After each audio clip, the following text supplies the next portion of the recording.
ఇస్తానని వాగ్దానం చేసినది ఎలా జరుగుటలేదు అనొద్దు. నీకు కావలసినవి సిద్ధపరుస్తుండొచ్చు, లేదా అవి సిద్ధంగా ఉన్నది పొందడానికి తగిన విధంగా నిన్ను రెడీ చేస్తూ ఉండొచ్చు. ఈ కీలకమైన విషయాన్ని ఎప్పుడు మర్చిపోవద్దు. ఆయన ఒక మాటలో చెప్పాలంటే ఆయన కన్నా నిన్ను ఎక్కువ ప్రేమించే వాళ్ళు ఈ లోకంలోనే లేరు. నీ తల్లి కూడా నిన్నంత ప్రేమించదు, నీ తండ్రి కూడా నిన్నంత ఈ వ్యక్తి నన్ను బాగా ప్రేమిస్తారని నువ్వు ఎవరి గురించి అనుకుంటున్నావో ఆ ఎలాంటి వ్యక్తి కూడా ఆయన కంటే ఎక్కువగా నిన్ను ప్రేమించడు. నిన్నంత ప్రేమిస్తాడు ఆయన. జోక్ కాదు, చచ్చిపోయాడు సోదరా నీ కోసం ఆయన. ఇంకంతమించి ఏం సాక్ష్యం కావాలి నీకు? మాటలు చెప్తారు, పెద్ద పెద్ద మాటలు, ఆపదలో ఒక్కడు ఉండడు. కానీ ఇక్కడ మాటలు కాదు, ఏకంగా నువ్వు ఇంకా పాపివై ఉండగానే, నువ్వు మళ్ళీ మంచోడు అయినప్పుడు కాదు, నువ్వు మంచిదానం అయినప్పుడు కాదు, నీవు నేను మనం ఇంకా పాపులమై ఉండగానే క్రీస్తు యేసు మన కొరకు చనిపోయెను.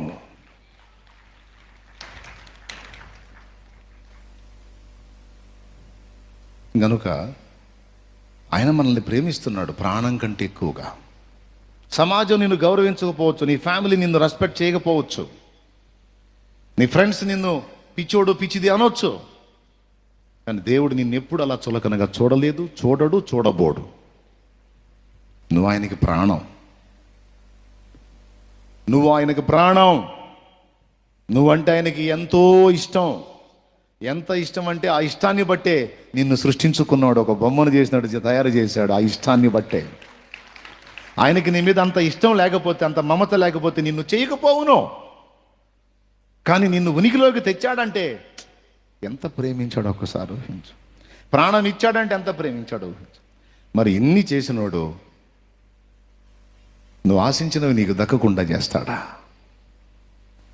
అవి నీ క్షేమకరమైతే, అవి నీకు మేలుకరమైతే, అవి నీకు ఇబ్బంది కలిగించినవైతే, నిన్ను నాశనం చేయనివైతే, నీకు నష్టకరం కానివైతే తప్పకుండా వాటిని నీ అనుభవంలోకి తీసుకొస్తాడు నా తండ్రి. అది కూడా నువ్వు అడిగిన దానికంటే సమంగా కాదు, మించి కాదు, నువ్వు ఊహించలేనంత. నువ్వు అడిగిన దానికంటే ఊహించిన దానికంటే అధికమైన స్థాయిలో దేవుడు కార్యం చేస్తాడు. నమ్మితే రెండు చేతులు ఎత్తి విశ్వాసంతో స్తోత్రం చెప్పండి.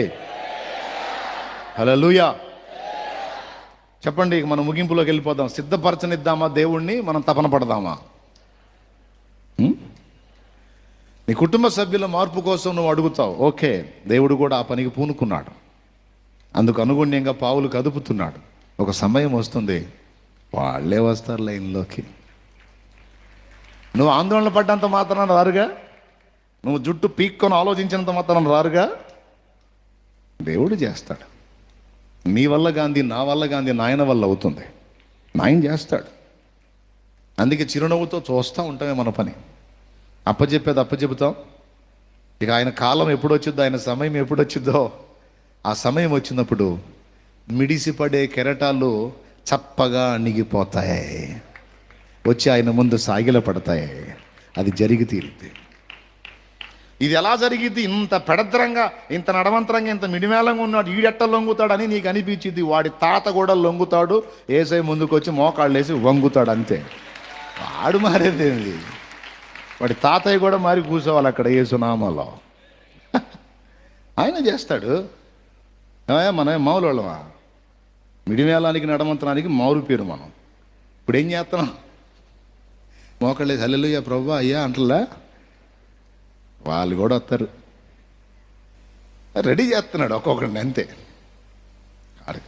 దేవుడు కొలికి తెచ్చిందాక మనకేం ఆగదు తప్పని. ఇప్పుడు నీ వాక్యం చెప్పా కదా, అంతేనానయ్య, కరెక్ట్గా చెప్పావా, మరి అంత కాకపోతే ఏముంది, మరి అదే కదా అనిపిస్తుంది. ఇంటికి బాగానే ఈడెప్పుడు మారుతాడు, మళ్ళీ దిగులు స్టార్ట్ అయింది. వద్దు నాన్న, అవకాశం ఉంటే మళ్ళీ మళ్ళీ ఈ విషయాలు గుర్తు చేసుకోండి, ధైర్యం తెచ్చుకోండి, ఓకేనా? రెండు మాటలు. ప్రతిష్ఠించిన దేవుడు ఆ పొజిషన్కి తీసుకెళ్లేదానికి ముందు కొన్ని సంవత్సరాలు జోక్యం చేసుకొని దావీదును సిద్ధం చేసుకొని తీసుకెళ్ళి కూర్చోబెట్టినట్టు, యోసేపుకు దర్శనం ఇచ్చిన దేవుడు దాన్ని నెరవేర్చడానికి సేమ్ టైం తీసుకున్నాడు. 17 ఏళ్ల ప్రాయములో, అంతకంటే చిన్న వయసులో దర్శనం వచ్చింది. యోసేపుకి తన ఫ్యామిలీ మెంబర్స్, తన అన్నలు తన ముందు సాగిలపడ్డట్టు, సాష్టాంగపడ్డట్టు పాపం ఆ దర్శనం చెప్పి వాళ్ళకి ద్వేషానికి గురయ్యాడు. వాళ్ళందరూ పొలంలో ఉన్నప్పుడు మనోడిపై దర్శనం చెప్పాడు, అన్నయోయ్ నాకు ఒక కళ వచ్చిందేని. ఏం కలరా? దారా నీకు అదే పనిగా, పని పాటలేదుగా, తింటాం పండుకోవడం కళ్ళగంటాం దా. ఈ కళలు కనవాడు వచ్చుచున్నాడు, ఏదో కలగన్నాడంట, చెప్పురా. ఏం లేదన్నయ్య, మన పనులు ఉంటాయే, మన పొలంలో జొన్న చొప్ప పనులు ఉంటాయి కదా, ఆ పనులు ఒక చిన్న పన మధ్యలో నిలబడింది. 11 పనలు దాని ముందు సాష్టాంగ పడుతున్నాయి అన్నయ్య. మధ్యలో పన ఎవర్రా? నేను. సాష్టాంగపడ్డ పనులు, అరే పెద్ద చిన్న గౌరవం లేదా? అరే అన్నలోరా, ఏదన్నా తమ్ముడివి చిన్నోడివి నువ్వు మా కాలు మొక్కామంటే అర్థం ఉంటుంది, కానీ మేము నీ కాలు మొక్కడమే ఈ మిడిమేళం ఏందిరా? అసలు దేవుడు ఇట్లాంటి చూపిస్తాడా? అసలు దేవుడు అట్ట చూపించడం ఏందిరా? ఏందిరా వీడు వ్యవహారం? ఏమన్నా అంటేనే పోయి మొత్తం నాన్నకు చెబుతున్నాడు, పొల్లు పోకుండా. నేనేమన్నది కావట్లేదురా. పోరా నువ్వు, నేను చూస్తుంటే తన్నాలనిపిస్తుంది పో. అన్నారో తన్ని పంపించారో తెలియదు, కానీ దర్శనం నిజం. దేవుడైతే చూపించింది కన్ఫామ్. యోసేపు కూడా ఆశ్చర్యమే, ఇంత పెడద్రపోళ్ళు వీళ్ళు నా కాలు మొక్కటం ఏం తండ్రి అని మొక్కుతారా నువ్వు అంటాడు యోసేపు. చివరికి ఎప్పుడో పసితనంలో ఇచ్చిన దర్శనాన్ని నెరవేర్చడం కోసం 17 ఏళ్ల ప్రాయంలో దేవుడు జోక్యం చేసుకొని కరెక్ట్గా యోసేపు కూడా 30 ఏళ్ల ప్రాయం వచ్చేటప్పటికి దాన్ని నెరవేర్పు చూపించాడు దేవుడు. అంటే ఇప్పుడు మా విషయంలో కూడా మరో 15 ఏళ్ళు ఆగాలంటావు అని టెన్షన్ పడకండి. ఇంకో 15 ఏళ్ళు అయితే రాకడ కూడా వచ్చింది. అదిగా నేను చెబుతుంది. దావీదుకి యోసేపుకి అంత టైం తీసుకున్నాడు, నీకు నెరవేర్చేటప్పటికి దేవుడు ఆయా అవసరతను బట్టి, ఆయా పరిస్థితులను బట్టి వెంటనే ఆన్సర్ ఇవ్వచ్చు, లేదా కొంచెం సమయం తీసుకోవచ్చు, లేదా శ్రేష్టమైన దాన్ని రెడీ చేసి నీకు అందివ్వటానికి దేవుడు ఎదురు చూస్తుండొచ్చు. కానీ చివరికి నెరవేరిందా లేదా? యోసేపుకి ఇచ్చిన దర్శనం అది నెరవేరడానికి దాదాపు ఆయన కూడా 13 సంవత్సరాల కాలం తీసుకొని ఈ 13 ఏళ్లలో యోసేపును రెడీ చేశాడు.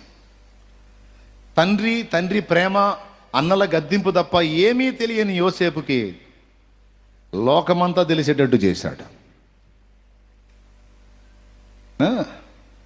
ఒక బానిస బతుకు ఎలా ఉంటుందో, సంఖ్యలలో జీవితం ఎలా ఉంటుందో, చెరసాల జీవితం ఎలా ఉంటుందో, చెయ్యని నింద మీద పడితే దాని గాయం ఎలా ఉంటుందో అన్ని ప్రాక్టికల్గా అనుభవంలోనికి తీసుకొచ్చి యోసేపును విర్రగొట్టి నల్లగొట్టి దీనునిగా చేసి అతని హృదయం ఎంత సౌందర్యంగా మారిపోయిందంటే, కరువు కాలంలో యోసేపే అందరికీ ఐగుప్తులో ఫుడ్ పెట్టాడు.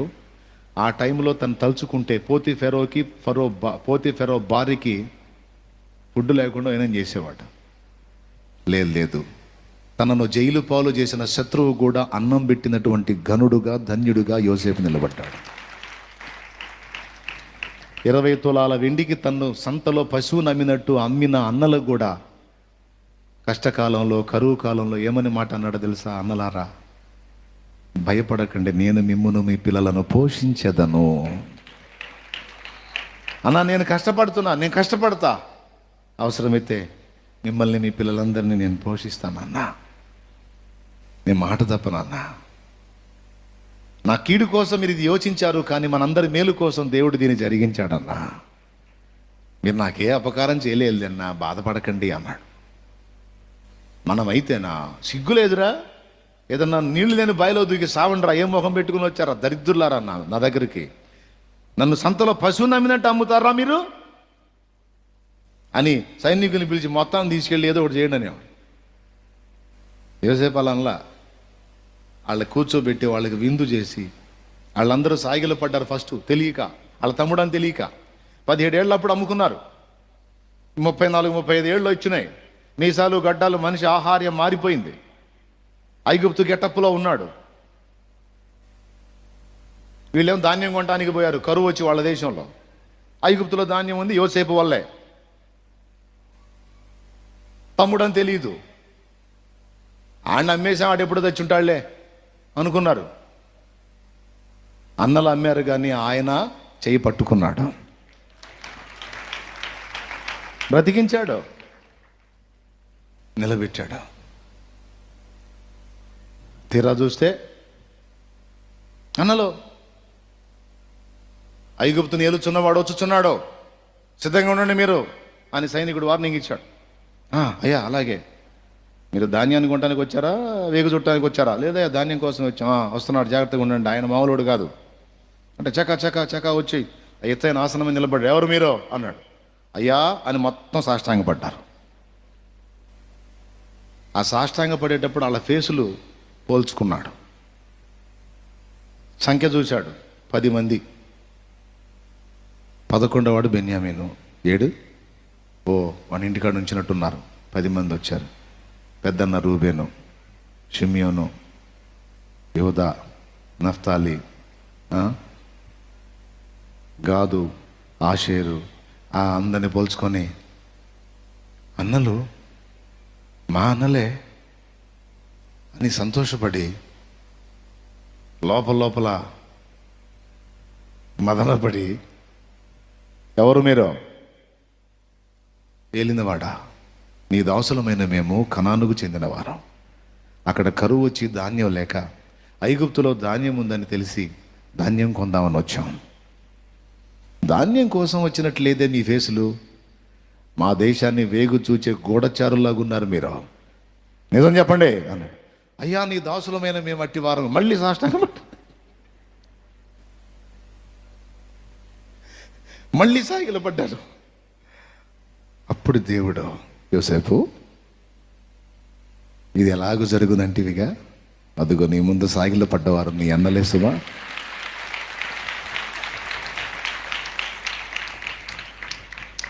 నీ అన్నలే. నేను నీకు ఇచ్చిన దర్శనం, చేసిన ప్రమాణం, ఇచ్చిన వాగ్దానం నెరవేరుతుంది. చూడు యోసేపు, చూడు చూడు పోల్చు, మొత్తం ఏ ఫేసులు. నిజం చెప్పండి, ఎవరు మీరు? అయ్యా మా తండ్రి పేరు యాకోబు, మేము కనానుకు చెందిన వాళ్ళం, మేము మొత్తం 12 మందివి. ఒకడు ఇంటికాడు ఉన్నాడు, ఒకడు లేడు. ఏమయ్యాడు? లేడండి. ఎందుకు లేడు? ఎదురున్నాడు అతనే. తమరు సెలవిస్తే ధాన్యం కొనుక్కొని పోవటానికి వచ్చామండి అంటే హడావుడి చేస్తాడు. మీరు చదవండి, ఏడుపు నవ్వు 2 వస్తాయి. అది ఆ సన్నివేశాలు చదివితే నాకు చాలా ఇష్టం ఆ సన్నివేశాలు. చివరికి మీరు మీ తండ్రి అన్నారు కదా, మీ తండ్రి బ్రతికే ఉన్నాడా? ఆయన ఇంకా సజీవుడై ఉన్నాడు. మీ తమ్ముడు అన్నారు, అతడు క్షేమమేనా? వాడు చిన్నోడు ఇంటికాడు ఉన్నాడండి. ఉన్నాడా? ఉన్నాడు. లోపలికి వెళ్ళిపోయాడు. దేవుని కృతజ్ఞతలు చెప్పాడు. నా తండ్రిని, నా తమ్ముడిని ఇక చూస్తాను అనుకోలేదు, వాళ్ళని ఇంకా సజీవంగా కాపాడిన నా దేవా యెహోవా నీకు స్తోత్రం, నీకు స్తోత్రం, నీకు స్తోత్రం. మీరు తమ్ముడు అని చెప్పుచున్న వాడిని తీసుకొని రండి, అంతవరకు మీలో ఒకడిని ఇక్కడ ఉంచుతా అని ఒకడిని ఆపుకొని పంపిస్తాడు. వాళ్ళు పోతారు. 9 మంది వచ్చారు, ఇంకొకటి రా. ఐగుప్తుని ఏలుచున్నవాడు మీ తమ్ముడు ఉన్నాడు అన్నారు కదా, వాడిని తీసుకొని రండి, అప్పుడు వీడిని వదిలిపెడతానని మా సహోదరుని అక్కడ బంధించాడు. నాకు తెలుసురా, మీరు ఏ పని సవ్యంగా చేయరు. యోసేపును కాజేశారు, ఇప్పుడు తీసుకెళ్ళి వాడిని అప్పచెప్పారు. ఎవరు నాపేది? షిమియోనేగా. ఎవరు నాపుతాడు? యోసేపు లేడు, షిమియోను లేడు, వీడిని కూడా తీసుకెళ్ళాలంటున్నారు. తీసుకెళ్ళండిరా, మొత్తం పోండి. నేను ఆవేశంగా ఆయన లోపలికి పోయాను.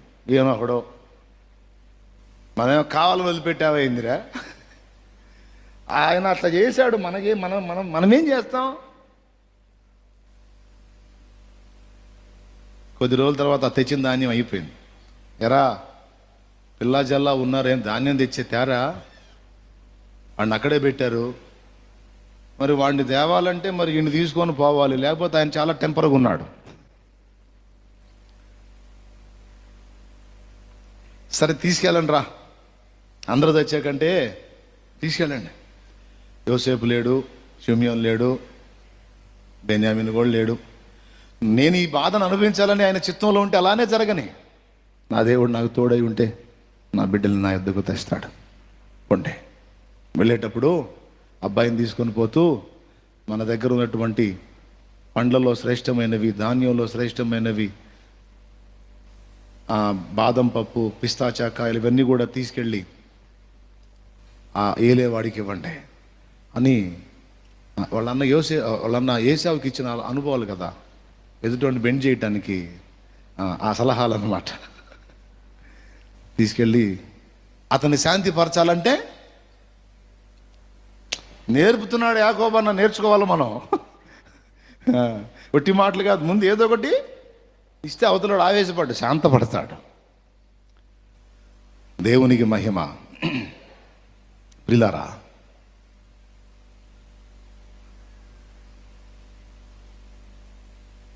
కొద్ది కాదు నాన్న,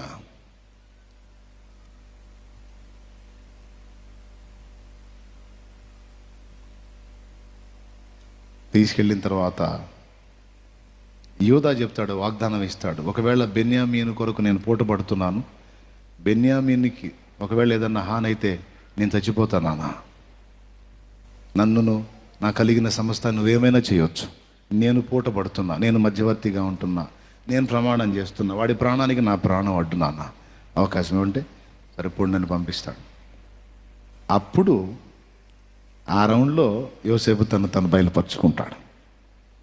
బెన్యామీను తీసుకొచ్చి నిలబెడతారు. రాహేలుకు పుట్టిన కొడుకులు ఇద్దరు, ఒకడు యోసేపు, ఒకడు బెన్యామీను. బెన్యామీను కానీ చనిపోయింది, మిగిలిన వాళ్ళు వేరే భార్యల పిల్లలు, తండ్రి ఒక్కడే, తల్లులు వేరు. అందుకని యోసేపు ప్రాణం బెన్యామీను మీద ఉంటుంది. బెన్యామీను చూడగానే ఏడుపాగదు. బెన్యామీనే అన్నను గుర్తుపట్టాడు, వీళ్ళే గుర్తుపట్టలే, ఆయన ఏం గుర్తుపడతాడు చిన్నోడు. నిలబడి ఉన్నాడు గంభీరంగా. మీ తమ్ముడని మీరు చెప్పిన వాడు ఇతడేనా? ఇతడేనండి. ఇంకొకడు అన్నారు, అతడు లేడులేండి. చిన్నవాడా, దా నా దేవుడు నిన్ను ఆశీర్వదించుగాక అని ఆయన దగ్గరికి తీసుకొని దుఃఖాన్ని అణుచుకోలేక లోపలికి పోయి ఎలుగెత్తి ఏడుస్తాడు. దేవుని వైపే చూసి ఎలుగెత్తి ఏడుస్తాడు. ఆయన ఏడుపు విని వీళ్ళు బిత్తరపోతారు, అంతఃపురంలో ఉన్న వాళ్ళందరూ అదురుపోతారు. ఇంతవరకు ఎప్పుడు కళలాడుతూ చలాకీగా ఉండి అందరినీ కదిలిస్తూ, అందరినీ ప్రేమిస్తూ, ఆదరిస్తూ, ఎంతో ధైర్యంగా, ఎంతో నిమ్మళంగా ఉండే మన నాయకుడు ఇంతలా ఏడుస్తున్నాడండి. ఈయన గుండెల్లో ఏ బాధ ఉంది? నవ్వుతూ నవ్విస్తూ కళకళలాడుతూ ఉండే ఈయన గుండెలో ఏం విషాదం ఉంది? ఏ బాధను బట్టి ఇంత ఆక్రోశిస్తున్నాడు, ఇంత ప్రలాపిస్తున్నాడు అని వాళ్ళకి ఆశ్చర్యపోయి వాళ్ళు కూడా ఏడుస్తారు. ప్రేమ కలిగిన వాడు దుఃఖపడితే అదే హృదయాలు అలానే స్పందిస్తాయి, వాళ్ళు ఏడుస్తారు. అప్పుడు తట్టుకోలేక బయటకు వచ్చి నిలబడతాడు. నన్ను గుర్తుపట్టారా? చూస్తూ ఉంటాడు. నేను విచిత్రంగా అడుగుతున్నాడు, గుర్తుపట్టారా? నేనన్నా యోసేపునే. మీ యోసేపునన్నా. రూబేనన్నా నన్ను గుర్తుపట్టలేదా? బాయిలోంచి బయటికి తీపిచ్చావు కన్నా. యోధా అన్న గుర్తుపట్టలేదా?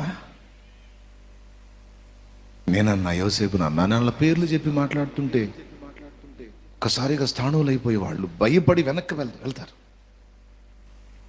తమ్ముడా, నీకు చాలా అన్యాయం చేశాం, చాలా దుఃఖం కలిగించాం. నీ ప్రాణాన్ని లక్ష్య పెట్టమైతేమి, నిన్ను ప్రేమించమైతేమి మాకన్నా దుర్మార్గులు లేరు నాయన. ఆ రోజు నుంచి ఈ రోజు దాకా మేము బాధపడతానే ఉన్నాం, దుఃఖపడతానే ఉన్నాం. మేము చేసిన పాపం మాకు గుర్తొచ్చి ఏనాడు మాకు మనశ్శాంతి లేదు. యోసేపు నన్ను బాగున్నాడా? నాన్న నన్ను ఎంతో ప్రేమిస్తాడన్నా. ఆ రోజు నుంచి ఈ రోజు దాకా నాన్న మనశ్శాంతిగా ఉండడు. నేను కూడా లేనన్నా. ప్రతిరోజు నాన్నని మిమ్మల్ని జ్ఞాపకం చేసుకుంటానే ఉన్నా.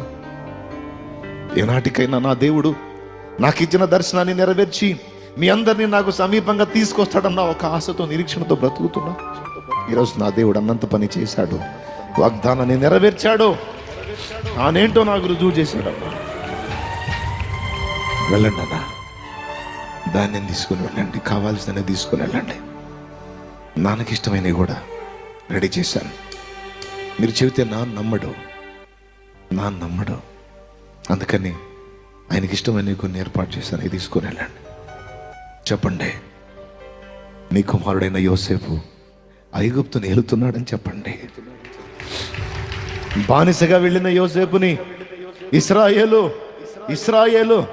యాకోబు దేవుడు ఐగుప్తుకు ప్రధానిగా, అన్నిటిపైన అధికారిగా చేశాడని చెప్పండి. నాన్నను తీసుకొని రండి అన్న అంటే వెళ్ళి చెబితే యాకోబు ఆశ్చర్యపోతాడు. నేను ఇప్పుడే ఆ దుఃఖం నివారణ పొందుతున్నాను, మళ్ళీ నాకు ఎందుకురా గుర్తు చేస్తాను? వదిలేయమన్నాను కదరా, ఎందుకురా మళ్ళీ యోసేపు ప్రస్తావన తెస్తాను? లేదు నాన్న, బయట చూడు, ఆ రథాలు చూడు, అదిగో నీకు ఇష్టమైనవి కూడా పంపించాడు నాన్న. యోసేపుకు తెలుసు నీకేవి ఇష్టమో. యోసేపుని క్రూర మృగం తినలేదు నాన్న, ఐగుప్తుకు వెళ్ళాడు, అక్కడ రాజు అయ్యాడు నాన్న. ఫరో ఇంట సమస్తము ఆయనే నెరవేరుస్తున్నాడు. ఫరోకే ఫరో అయ్యాడు నాన్న. నేను రమ్మంటున్నాడు నాన్న. నమ్మనరా మీ మాటలో, నా దేవుడిని అడిగి తెలుసుకుంటాను అని వెళ్ళి దేవుని ముందు మోకాళ్ళని బలిపీఠం గట్టి అర్పణ అర్పించి, దేవా వీళ్ళు చెప్తున్నది ఏందయ్యా? నా పితరులకు వాగ్దానం చేసిన భూమి కనాను, ఐగుప్తులో యోసేపు ఉండటం ఏంది, అక్కడికి నన్ను రమ్మంటం ఏంది? నేను ఐగుప్తుకు వెళ్ళాలా? నీకు భిన్నంగా అడుగులేసి ఎన్నో నష్టాలు తెచ్చుకున్నాను. నువ్వు చెప్పవయ్యా, మాట్లాడవయ్యా, వెళ్తాను అంటే దైవస్వరం వినపడింది. యాకోబు, నీవు ఐగుప్తునకు వెళ్ళుటకు భయపడవద్దు, నేను నీతో కూడా వస్తాను. నేను నీకు తోడై ఉన్నాను, నేను నీతో కూడా వస్తాను. యోసేపు వెళ్ళు, ఐగుప్తులో నీ కుమారుడైన యోసేపు నీ కన్నుల మీద తన చేతులుంచుతాడు, పో అంటే ఏం చెబుతున్నాడు తెలుసా? బతికే ఉన్నాడు, పోవాయా, నేను కాపాడాను, పో, క్షేమంగా ఉన్నాడు, పో, ఏలుతున్నాడు, పో. అతన్ని చూసినప్పుడు నీ కన్నీళ్ళు వస్తాయి, నీ కన్నీళ్ళు నీ యోసేపే తుడుస్తాడు, పో అంటే అప్పుడు బయలుదేరి వెళ్తే దాదాపు 20 సంవత్సరాల పైచిలుకు కాలం అయిపోయింది. అసలు ఇక లేడు అనుకున్న కొడుకు అదే వారిని సైతం నీ ముందుకు తీసుకొచ్చి ఇలానే నిలబెట్టే రోజు నువ్వు చూస్తావు.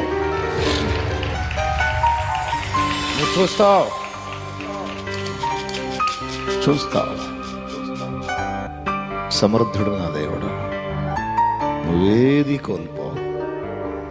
నీ ఇంటి వస్తువులు లెక్క చూడగా ఏది పోయి ఉండదు. నీవు కలిగినవన్నీ నీకే భద్రంగా ఉంటాయి. ఎందుకంటే ఆయన నిన్ను ప్రేమిస్తున్నాడు. నీ కోసమైనా నీ ఆశించినవి నీకు అందుబాటులో ఉండేటట్టు ఆయన చేస్తాడు. ఈ ఘట్టం అంతా నెరవేరడానికి, యోసేపుకు ఆ సుందర వ్యక్తిత్వం రావడానికి దేవుడు కొంచెం టైం తీసుకున్నాడు.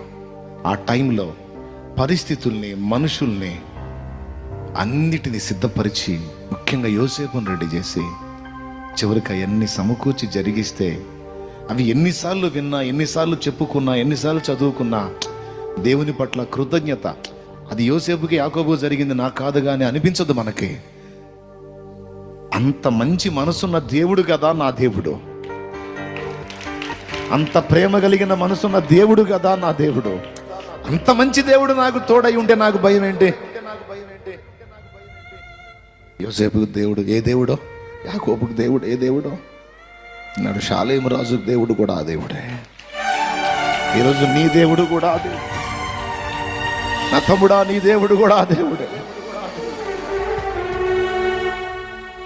భయపడద్దు, కృంగిపోవద్దు, విస్మయం వద్దద్దు. నువ్వు అడిగావు, కన్నీరు విడిచావు, వేదన పడ్డావు, దిగులు పడ్డావు, ఎన్నోసార్లు దేవుని ముందు మొత్తుకున్నావు. అవన్నీ ఆయన దగ్గర ఉన్నాయి. అవన్నీ ఆయన దగ్గర ఉన్నాయి. ఒకటొకటిగా ఒకటొకటిగా ఒకటొకటిగా నీకోసం సిద్ధపరుస్తున్నాడు ఆయన. దావీదును సిద్ధపరిచి రాజ్య సింహాసనం ఎక్కించినట్టు, యోసేపును సిద్ధపరిచి ఐగుప్తు ప్రధాని పీఠం ఎక్కించినట్టు నిన్ను సిద్ధపరుస్తున్నాడు. నీ కోసం సమస్తాన్ని రెడీ చేస్తున్నాడు. విశ్వాసముంచు, దేవుని కృతజ్ఞతలు చెప్పు. సియోనుకే నా ఓడ పయనం,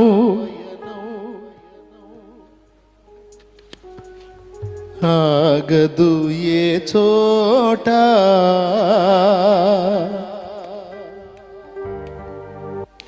సియోనుకే నా ఓడ పయనం, ఆగదు ఏ చోట,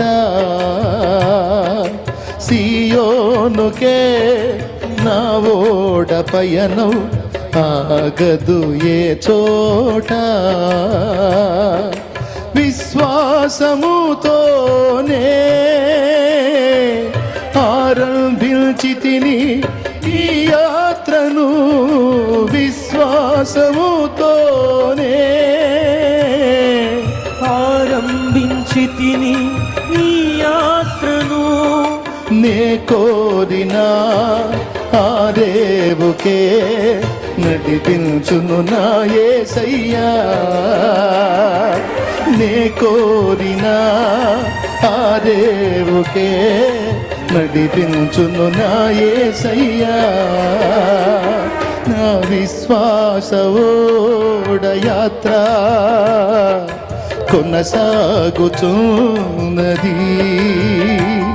నా విశ్వాస ఓడ యాత్ర కొనసాగుచున్నది, కొనసాగించే యేసు నాకు తోడుండగా, కొనసాగించే యేసు నాకు తోడుండగా, తుఫానులైనా పెనుగాలులైనా, తుఫానులైనా పెనుగాలులైనా ఆపలేవు నా యాత్రను, నా విశ్వాస ఓడ యాత్ర కొనసాగుచున్నది, నా విశ్వాస ఓడ యాత్ర కొనసాగుచున్నది.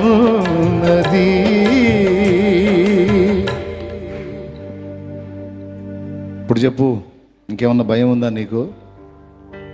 ఇంకేమన్నా డౌట్ ఉందా?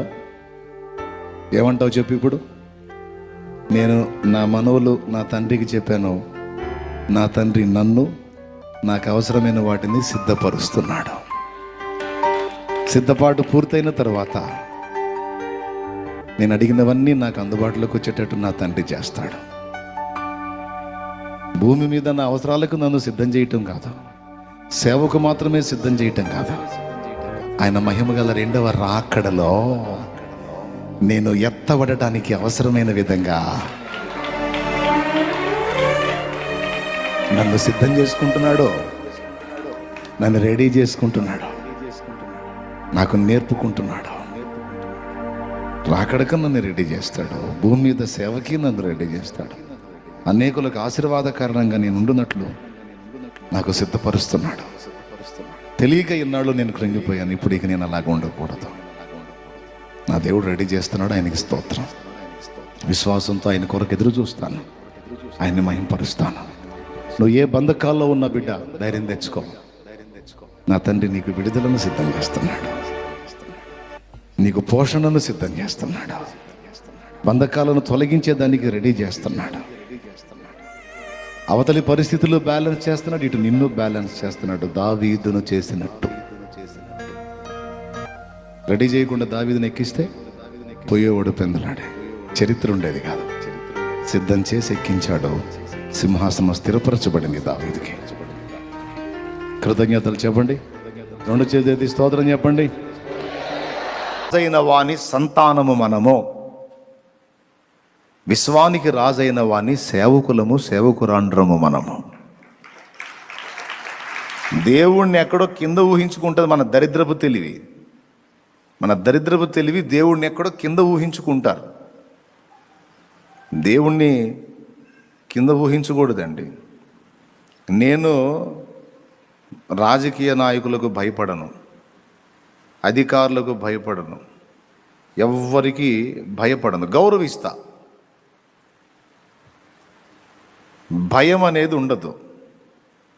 ఒకవేళ ఎదురొచ్చారనుకో, రివర్స్లో వచ్చారనుకో, లెక్క చేసేది కూడా ఉండదు. ఆందోళన పడ్డది ఏం లేదు. ఎందుకని అంటే ఈ రాజులకు అందరికీ రారాజు అయిన వాడు నా రాజు, అది నా బిర్రు. ఈ అధికారులు కావచ్చు, రాజులు కావచ్చు, మంత్రులు కావచ్చు, ముఖ్యమంత్రులు కావచ్చు, ప్రధానులు కావచ్చు, చక్రవర్తులు కావచ్చు కాక, వీళ్ళందరి నెత్తి మీద కూర్చున్నాడు నా రాజు, యేసురాజు.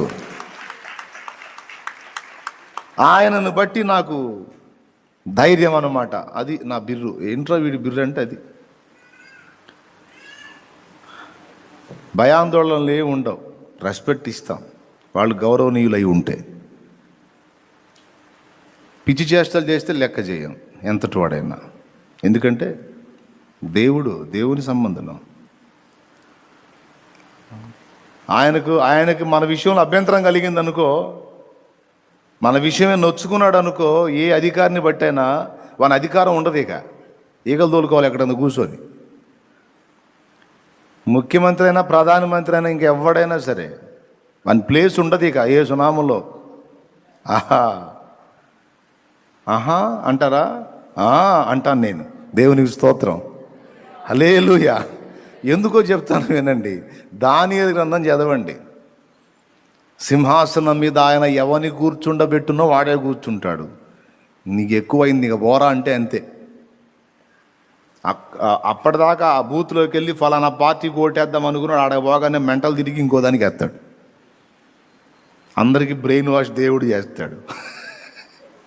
నేను కోట్లు పెట్టా, ఇన్ని కోట్లు పెట్టా, అన్ని కోట్లు పెట్టా, ఇన్ని నోట్లు ఇచ్చా. నీ కోట్లు నోట్లన్నీ ఆ బూత్లో, పోలింగ్ బూత్లో పనిచేయవు. ఆడ పోయిన తర్వాత దేవుడు ఎవనికి కృపనివ్వాలనుకున్నాడో వాడే గెలుస్తాడు. మనుషుల హృదయాలు తిప్పుతాడంతే. కాబట్టి సమస్తమునకు రాజైన వాడు దేవుడు, ఆయన బిడ్డలం మనం. ఎక్కడో కింద పెట్టి చూస్తారు దేవుణ్ణి. ఒక ఎమ్మెల్యేకి ఇచ్చిన గౌరవం, ఒక మంత్రికి ఇచ్చిన గౌరవం, ఒక ఎంపీకి ఇచ్చిన గౌరవం, ఒక ముఖ్యమంత్రికి ఇచ్చిన గౌరవం దేవునికి ఎవరు? వాళ్ళ అపాయింట్మెంట్ దొరికితే, వాళ్ళు రమ్మని కానీ అవకాశం ఇస్తే, రేపు రమ్మంటే ఈ రాత్రి పోయి కూర్చుంటారు. మామూలా సార్, ముఖ్యమంత్రి గారు సార్, ముఖ్యమంత్రి గారు మామూలా, రేపు రమ్మంటే ఇవాళ పోయి కూర్చుంటారు. మళ్ళీ లేట్ అయితే ప్రాబ్లం అయిద్దేమో. విశ్వానికి రాజైన వాడు వచ్చి నీకోసం ప్రార్థన గదిలో కూర్చుంటేనేమో పోదాంలే, చేద్దాంలే, తర్వాతలే యాడికి పోతాడులే. అప్పుడు ఏం చేసినట్టు దేవుణ్ణి?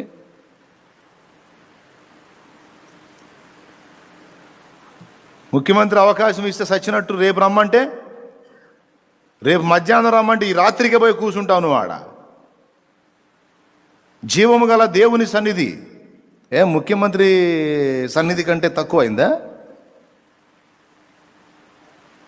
అవకాశం ఉన్నా సరే సోమర్లాగా కూర్చుంటావు తప్ప దేవుని సన్నిధి పరిగెత్తుదామన్న ఆటం ఉండదు కొంతమందికి. ఏముందిలే, ఏం పోదాంలే, చూద్దాంలే. పొర్రపాటును కూడా అలాంటి మనసు మనం కలిగి ఉండకూడదు. నేను అందరికంటే ఎక్కువగా, అన్నిటికంటే ముఖ్యంగా దేవుణ్ణే రాజుగా పెట్టుకొని ఆయన స్థానం, ఆయన గొప్పతనం, ఆయన ఘనత ఎప్పుడూ ధ్యానించుకోవాలనేది నా ఆశ. ఎక్కడ ఆకాశంలో ఆయన చూడాలా. భూమి మీద నీకు అందుబాటులోకి వచ్చాడని చీప్గా లెక్కేయటం కాదు దేవుణ్ణి. మన మైండ్ అంతా కూడా అందిందంటే తేలిక, మనకి అందిందంటే చాలా చులకన, అందకపోతే విలువ. అంతే. పెళ్లి కాకముందు అబ్బాయి అమ్మాయి మాట్లాడుకొని నిశ్చితార్థం అయిపోయిన తర్వాత ఫోన్లో ఏం మాట్లాడుకుంటారు? ఏంటివే, ఏం చేస్తున్నావే అంటాడా? ఎలా ఉన్నారు, ఏం చేస్తున్నారు, అది ఇది అని మాట్లాడతారు. వివాహమై కొద్ది రోజులు జీవితం అయిపోయిన తర్వాత ఏంది,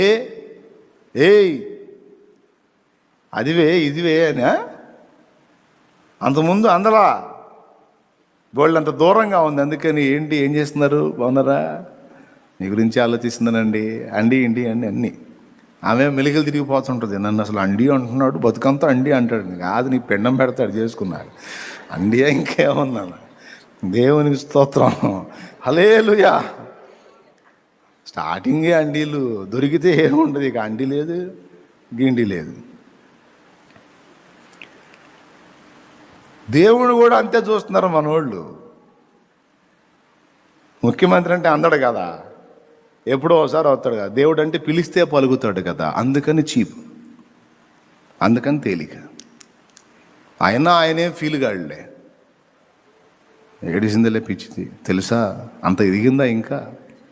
ఏడిసాడులే పిచ్చోడు, పిల్లవాడు వాడు ఇంకా ఎదిగాడా? ఎవరిని చూసి ఈ మాట అంటాడు? 40 ఏళ్ళని చూసి కూడా అంతే అంటాడు. దేవుని విలువలు గుర్తు పట్టలేని 40 ఏళ్ల పెద్దవాడైనా వాణ్ణి 5 ఏళ్ల పిల్లవాడి కింద మాట్లాడతాడు దేవుడు. ఏంటి ప్రభా, అసలు అతను అంత వయసు వచ్చింది నేను లెక్క చేయడేంటి, 50 ఏళ్ళు వచ్చినాయి లెక్క చేయడం, 60 ఏళ్ళు వచ్చినాయి లెక్క చేయడం అంటే, ఏడిచాడు 6 ఏళ్ల పిల్లవాడితో సమానం నాయన. నాకు నా విలువ తెలిస్తే నన్ను వదిలిపెడతాడా? నేనేందో అర్థమైతే నాకు దూరం అవుతాడా? నేనేందో అర్థమైతే నా సన్నిధిని నిర్లక్ష్యం చేస్తాడా అంటాడు. అర్థం అవుతుందిలే నాయన, అర్థం అవుతుంది, నాకు ఆ ఓర్పు ఉంది, పర్వాలేదు. అంత తగ్గింపు మనసు కలిగిన వాడు మనం ఆయన్ని రెస్పెక్ట్ చేయటం లేదని కూడా తెలిసి మనల్ని తిరస్కరించట్లేదు, మనల్ని ప్రేమించి మన కోసం నిరంతరం వెంటాడుతూనే ఉన్నాడు ఆయన. అందుకే ఆయన దేవుడు. కాబట్టి ప్రియులారా, దేవుడు ఎంతటి ఉత్తముడో, దేవునికి ఎంతటి ఆధిక్యత ఉన్నదో గుర్తుపడితే మనది ఏ స్థాయో కూడా మనకు అర్థమవుతుంది. మరి అంత శ్రీమంతుడై ఉండి మనకి ఈ బాధ ఏందన్నయ్య, ఈ ఇబ్బందులు ఏంది, ఈ సమస్యలు ఏంది అంటే, దేవుని ఉద్దేశం ప్రకారం, దేవుని సంకల్ప ప్రకారము సమస్తము మనకు అనుగ్రహించబడుచున్నవి. వీటి తరువాత, ఈ పరీక్షల తరువాత మనకు ఇవ్వబోతున్నటువంటి స్వాస్థ్యం, అది భూమి మీద కావచ్చు, నిత్యత్వంలో కూడా కావచ్చు, నువ్వు ఊహించలేనంత ఉత్తమమైనది. ఇది తిరుగులేని సంగతి. ఇప్పుడు చెప్పండి, ఇష్మాయేలును నీ సన్నిధిని బ్రతకనిమ్ము నాకంతే చాలంటే, ఇష్మాయేలును నీ సన్నిధిని బ్రతకనిమ్ము నాకంతే చాలంటే ఇస్సాకు వద్దనేగా. ఇస్సాకు అనేవాడు లేకపోతే అబ్రహాం అనేవాడు మనకు తెలుసా? తెలీదు. చూడు, నాకు ఇంతే చాలని అడ్డు పెట్టి ఎంత దిగజారిపోయే పరిస్థితిలోకి వెళ్ళిపోయాడు అబ్రహాం. అప్పుడు చెప్తున్నాడు, అబ్రహాం ఏమైంది నీకు?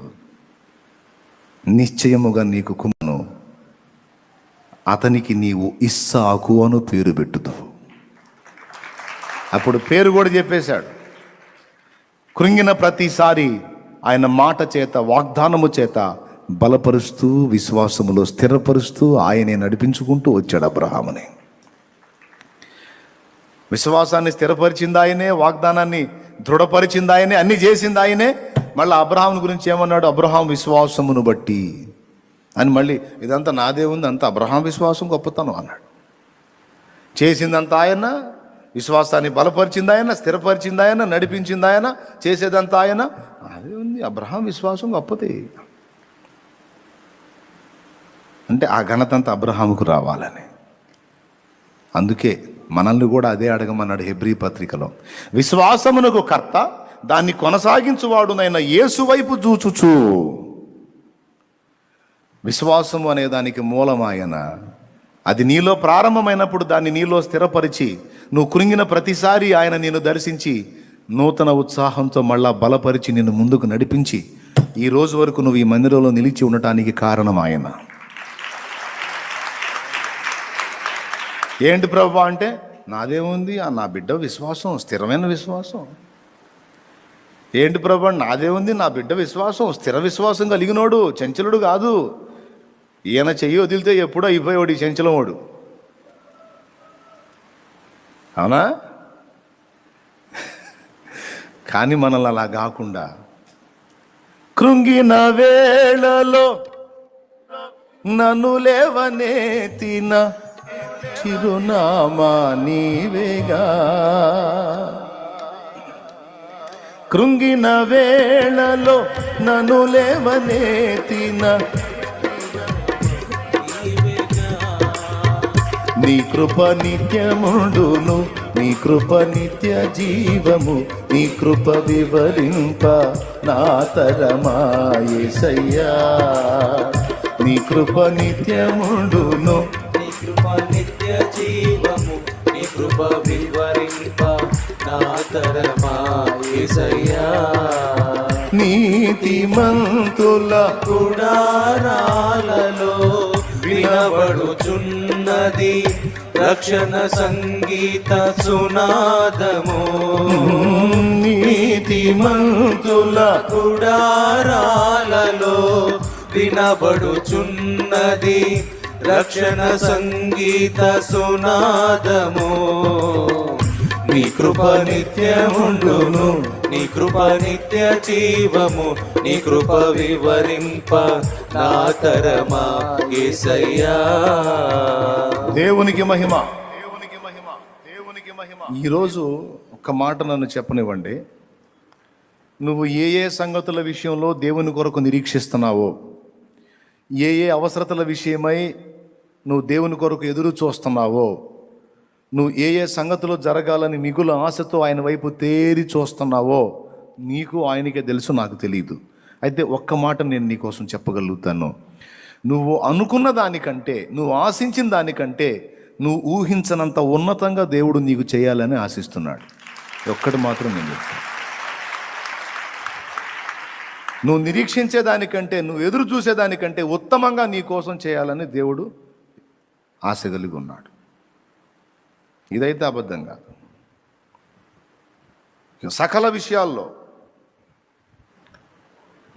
నువ్వు ఏ సమస్యను ఎదురెదుతున్నావో, ఏ బాధతో అల్లాడుతున్నావో, ఏది దేవుడు ఆలస్యం చేస్తున్నాడని గజిబిజి అయిపోతున్నావో, దాని విషయంలో నీకు ఇది దేవుని సమాధానం.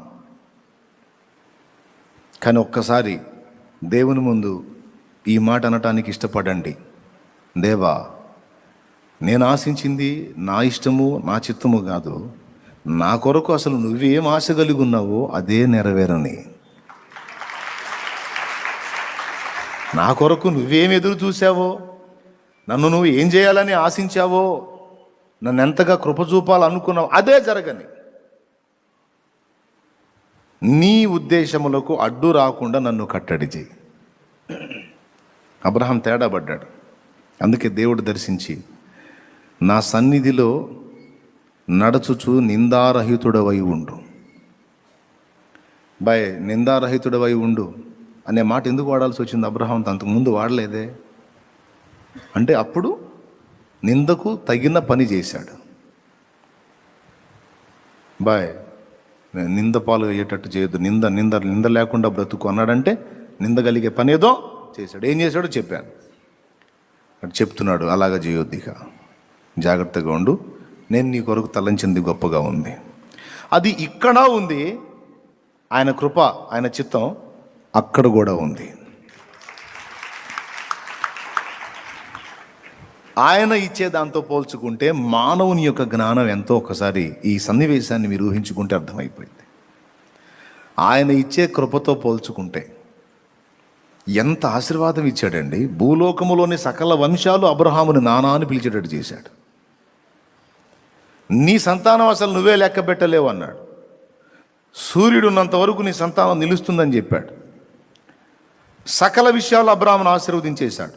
ఆర్థికంగా, ఆత్మీయంగా, సంతానపరంగా, వంశం ప్రకారం సమస్తము. ఎందుకంటే ఒక్కసారి వార్నింగ్ పొందాడు, ఇక జీవితాంతం అదే మాటతో కట్టుబడి వెళ్ళిపోయాడు. ఇంకా మళ్ళీ ఇంకోసారి వార్నింగ్ తినలా అబ్రహాం. ఒక్కటే వార్నింగ్, జాగ్రత్త నువ్వు అని. ప్రియులారా గమనించండి, జీవితమే కాదండి, విలువలతో కూడిన జీవితమే కాదు, మన ఆలోచనలు కూడా విలువలతో కూడినవై ఉండాలి. జీవితం చీపుగా జీవించకూడదు. మనం ఆలోచించే ఆలోచనలు కూడా ఉన్నతంగానే ఉండాలి. ఎందుకంటే మన విషయంలో దేవునికి చిన్న చిన్న తలంపులు లేవు, ఉన్నతమైన తలంపులు ఉన్నాయి, గొప్ప ఉద్దేశాలు ఉన్నాయి, గొప్ప ప్రణాళికలు ఉన్నాయి. కానీ నీ గురించి, నా గురించి, మన గురించి మనకి చాలా చిన్న తలంపులు ఉన్నాయి. అనుకో నేను ఎంతటి వాడిని, ఎంతటి దాన్ని అనుకో, నీ విషయంలో, నీ పర్సనల్గాను. కానీ దేవుని కోణంలో నుంచి నిన్ను నువ్వు చూసుకున్నప్పుడు ఖచ్చితంగా నిన్ను నువ్వు అలాగ అనుకోవటానికి లేదు. దేవుడు నీ గురించి ఉత్తమమైన ఉద్దేశం కలిగి ఉన్నాడు. హల్లెలూయా. మహిమగల పరిచర్య పొందినందున ఆధైర్యపడను, కృప పొందినందున. మహిమగల పరిచర్య పొందినందున ఆధైర్యపడను, కృప పొందినందున. మహిమతో నీవు దిగివచ్చు వేళ, మహిమతో నీవు దిగివచ్చు వేళ. మార్పు నొందెద నీ పోలికగా, మార్పు నొందెద నీ పోలికగా. శ్రీమంతుడా యేసయ్యా, నా ఆత్మకు అభిషేకమా, నా అభినయ సంగీతమా. కనీసం ఆపదలో ఉన్న వాళ్ళని ఆదుకోవడానికి రూపాయి డబ్బులు లేకుండా అయిపోయింది నా బతుకు. ఏం దేశయ్యా? లోకస్తులు అనుకుంటారు కనీసం ఒక ముక్కు పొడక దిక్కు లేదు, కనీసం ఒక చీరకి దిక్కు లేదు, అట్లాగా ఎట్లాగా అని లోకస్తులు అనుకుంటారు. నిరీక్షణ లేని లోకస్తులు, నిరీక్షణ లేని లోకస్తులు అనుకున్నట్టు నీవు నేను అనుకొనరాదు. చీరేంటి, ముక్కు పొడకేంటి, అవతల వాళ్ళకి ఒకళ్ళకి సాయం చేయడానికి ఏంటి? అనేక మందికి నీ వలన సహాయము కలుగునట్లు ఆయన నీకు చేస్తాడు. చేస్తాడు. చేయడాన్ని నీకెవడు చెప్పాడు? సైతాన్ చెప్పాడా? గద్దించువాడిని, పొర సైతాన్ పో అని గద్దించువాడిని. నీవు దిగంబరివని నీతో చెప్పిన వాడేవాడు అన్నాడు, గుర్తుందా? నువ్వు దిగంబరివని నీతో చెప్పిన వాడేవాడు ఆదాము అంటే ఎవడో ఉన్నాడు చెప్పేవాడు. దేవుడు మనల్ని ఉన్నతంగా చూస్తుంటే మనల్ని బాగా కిందికి స్థాయికి నెట్టేసి చూపించేవాడు ఒకడు ఉన్నాడు, సైతాన్. వాడు మనకు నరాల వీక్నెస్ తెచ్చేది, నిరాశ ఊపిలోకి నెట్టేసి కృంగిపోయి మనల్ని మనమే పాడు చేసుకునేటట్టు చేసేది వాడు. ఈ రెండు సంగతులు మర్చిపోకూడదు. రాజాదిరాజు బిడ్డను నేను. అనుభవాల కోసం ఏదో కొంచెం ఇబ్బందుల్లో నలుపుతున్నాడు, కానీ అనుభవం వచ్చిన తర్వాత వద్దన్న ఆగదు. ఒక్కటే మాట. ఇప్పుడు మన ఇంట్లో అబ్బాయి ఉన్నాడు, వాడికి 5 ఏళ్ళు. మన ఇంట్లో 1,00,000 రూపాయలు డబ్బులు ఉన్నాయి, వాడికి 10 రూపాయలు ఎక్కువ. 5 ఏళ్ళోడికి డాడీ నాకు పైసలు ఇవ్వవా అంటే తీసుకోనాయనా అని 1,00,000 ఇస్తామా? పోనీ 10,000 ఇస్తామా? పోనీ 100 రూపాయలు ఇస్తామా? 10 రూపాయలు. ఆ 10 ఇచ్చి మళ్ళీ వీడు ఏం కొనుక్కుంటున్నాడో చెక్ చేస్తాం మళ్ళా మనం, అవునా కదా? రైట్. వాడు 10 ఏళ్ళోడు అయ్యాడు. 10 ఏళ్ళోడైతే ఇంకొక 10 రూపాయలు పెంచుతాం, 20 రూపాయలు. పొద్దున 10, సాయంత్రం 10. అది 15 ఏళ్ళోడు అయ్యాడు, 50 అయ్యిద్ది. 17 ఏళ్ళోడు అయ్యాడు, 100 అయ్యిద్ది. అది 1,00,000 ఉందిగా, 1,00,000 ఉందిగా, 10 ఏళ్ళు పడేస్తే వాడే ఖర్చు పెట్టుకుంటాడుగా అంటే ఇవ్వడు. నువ్వు ఇస్తావా? ఒక తండ్రిగా నీ బిడ్డకు నువ్వు ఇస్తావా? నాకు చెప్పు. మరి దేవుడిని తగాదాడతారే. అయ్యా శ్రీమంతుడు అని పాట ఏమో తెగబాడించుకుంటున్నావు, అంత శ్రీమంతుడివి కుప్పల మీద కూర్చున్నవాడు, మాకు అప్పులేంది ప్రభువా, మాకు ఈ బాధ లేదు నాయన. నిన్ను శ్రీమంతుడు అని పాడాలంటేనే బాధగా ఉంది ప్రభువా. బిల్డప్ ఏమో శ్రీమంతుడని, మమ్మల్ని ఏమో కుమారులు కుమార్తెలు అని పిలుపు, మళ్ళీ మాకేమో అప్పులు. అంత శ్రీమంతుడు ఏమో ఒక్కసారి అట్లంటే అయిపోద్దిగా అన్నాడు. పక్కన వాళ్ళు చెబుతారు పిల్లలకి, మీ నాన్న దగ్గర చాలా డబ్బు ఉంది కదరా, ఈ 20 రూపాయలు 50 రూపాయలు ఏందిరా, ఒక 1000 రూపాయలు అడగొచ్చుగా. ఏంది అడిగేది? అరే నీకు అవసరం ఉంది కదరా, ఒట్టిగా ఏం అడగట్లేదుగా, నువ్వు నీకు అవసరం ఉందిగా. ఎన్ని అవసరాలు ఉన్నా ఆయన ఈడు. ఆయన దగ్గర 100 రూపాయలు తీయాలంటే తల ప్రాణం తోక్కొస్తుంది, చెప్పలేక చావాలా. అట్లాంటిది 1000 అడిగితేనా నరాలన్నీ కష్టమైపోతుంది లేరా. ఎందుకని ఇవ్వడండి? పగబట్టి ఇవ్వడా? మీరు చెప్పండి, మీ పిల్లలకి మీరు ఇస్తారా? మీ కన్నబిడ్డలంటే మీకు ప్రేమ లేదా? ఒకసారి స్తోత్రం చెప్పండి, గట్టిగా చెప్పండి. మీ కన్నబిడ్డలంటే మీకు మమత లేదా, ప్రేమ లేదా, అనురాగం లేదా, మమకారం లేదా? 100 రూపాయల వాడికి 1000 రూపాయలు ఇస్తే ఏమైద్దా? అవ్వాల్సినంత అయిద్ది. నువ్వేనన్నా చెప్పు శాలేమని, వాడికి మాత్రం 100 కూడా ఇయ్యను నేను. 50. అరే నీ దగ్గర 5 లక్షలు ఉంది కదమ్మా, పాపం పోనీ ఒక 5,000 పడాయి వాడికి, పొర్రపాటును కూడా ఇయ్యవు. నువ్వేమో నీ బిడ్డకి ఎడాపెడా డబ్బులు ఇవ్వవు, నువ్వేమో దేవుడి దగ్గరికి పోయి ఇవ్వు, ఇస్తానంటివే, అడుగుడి మీకు ఇవ్వబడినంటివే. ఏంటి ప్రభా ఇయ్యవు? నాకు అది కావాలి, నాకు ఇది కావాలి ప్రభా, ఎరగవా? అక్కర్లు తెలియదా, అప్పులు తెలియదా? ఎందుకు ఇవ్వవు? ఆయన చిద్విలాసంగా నవ్వుకొని మౌనంగా ఉంటాడు. ఇక నీ డైలాగులు మారిపోతూ ఉంటాయి, ఆయన ఆలస్యం చేసే కొద్దీ మారిపోతూ ఉంటాయి. దేవుడికి కూడా జాలి లేదు నా మీద, దేవుడికి కూడా దయలేదు నా మీద, ఏం పట్టించుకోడు. ఎందుకు? దాచిపెట్టిందంత ఎవరి కోసం? అది తెలుసు తండ్రికి, తల్లికి. బీరువాలో భద్రం చేసిందంత ఎవరి కోసం? ఎవరి కోసం? వాళ్ళ కోసమా? చివరికి వీడు పెరిగి పెద్దవాడై తండ్రి అంతటి అంతస్తుకు వచ్చినప్పుడు, దాని విలువను గుర్తుపట్టినప్పుడు, అప్పుడు ఇక 50 రూపాయలు, 10 రూపాయలు, 100 రూపాయలు, 1000 రూపాయలు కాదు, ఒకేసారి తాళపు చెవి తీసుకొచ్చి కొడుకు చేతికిచ్చి, జాగ్రత్తగా నువ్వే చూసుకోయా అంటాడు. హల్లెలూయా. నీ వారసత్వముకై నా జయము కోరింది నీవేనని, అత్యున్నతమైన సింహాసనమును నాకి చుటలో నీకు, నీ వారసత్వముకై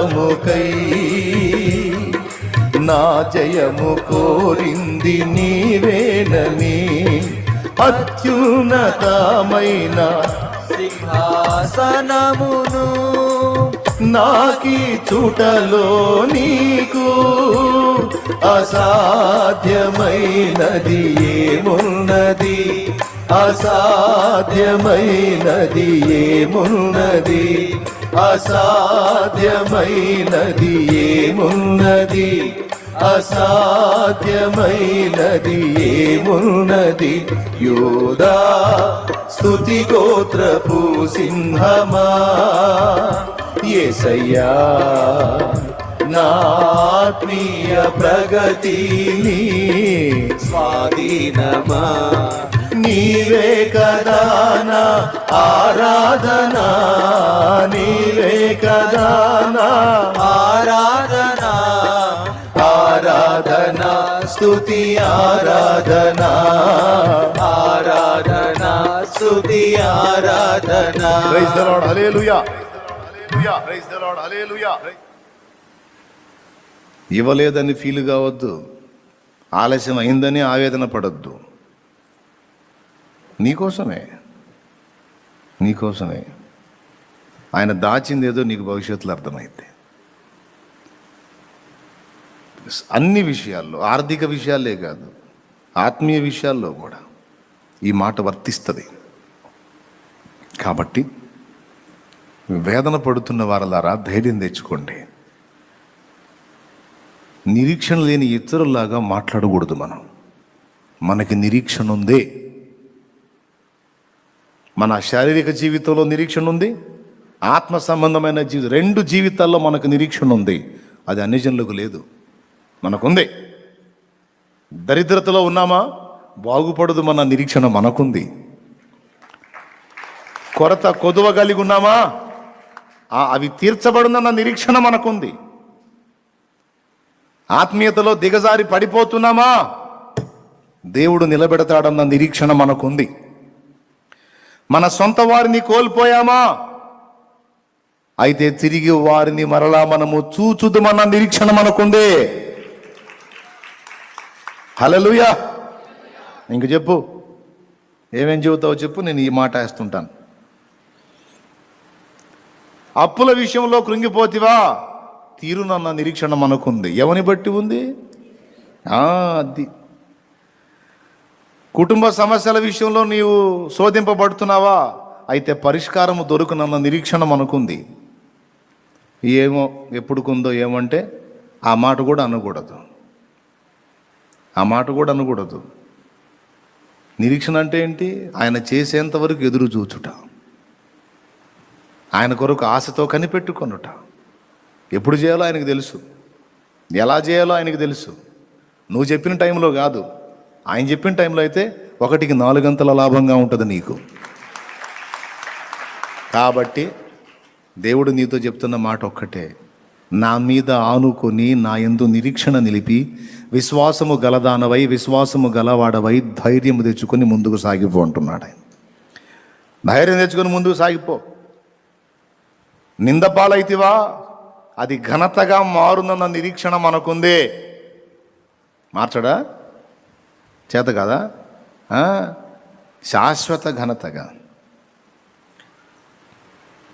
అవమానాలన్నీ శాశ్వత ఘనతగా చేసేదనని నన్ను ధైర్యపరచితివే. జయమైతివి, విజయమైతివి, నా జయధ్వజమైతివి. యేసయ్యా, నా యేసయ్యా.